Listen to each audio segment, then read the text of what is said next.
ఇవాళ నిన్న మొన్న మీరు చూస్తున్నారు కదా, ప్రేమ్ సాగర్ రావు ఎవరు ఎక్కడ ఎమ్మెల్యే, మంచిర్యాల ఎమ్మెల్యే ప్రేమ్ సాగర్ రావు, ఆ తర్వాత ఇంకొక ఆయన సుదర్శన్ రెడ్డి, వీళ్ళకు మంత్రి పదవులు ఇచ్చుకోవాలంటే కూడా ఉత్సవడుతుంది. ఇప్పుడు వాళ్ళకు మంత్రి పదవి ఇవ్వాలంటే దొంగ సాటున దొడ్డి సాటున ఒక్కొక్కటి ఆయన భుజ కిరీటం కట్టి ఇది కట్టి మంత్రి లెక్క చూపించేటువంటి ప్రయత్నం చేస్తూ ఉన్నారు. ఇవాళ ఎమ్మెల్సీ పదవులు కూడా రెడ్లు తీసుకోవాలంటే కూడా భయపడతా ఉన్నారంటే ఇది బీసీ ఉద్యమం దెబ్బ. ఇగో ఇది ఒరిజినల్గా ఇది దెబ్బ.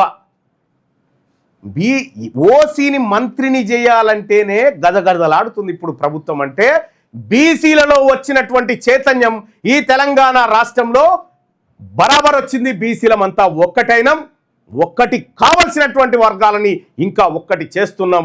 ఈ తెలంగాణ రాష్ట్రం ముమ్మాటికి 2028లో బీసీలు అధికారంలోకి రాబోతా ఉన్నారు.